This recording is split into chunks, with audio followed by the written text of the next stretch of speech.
Range Rover VELAR.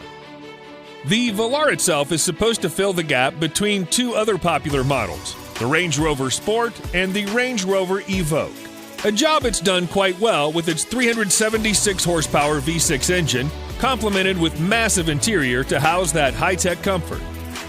Euro NCAP has tested the 2017 model, and the car passed with flying colors.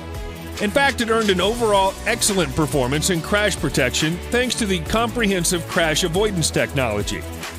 The passenger dummy used in the frontal offset test remained in good shape in all critical body areas.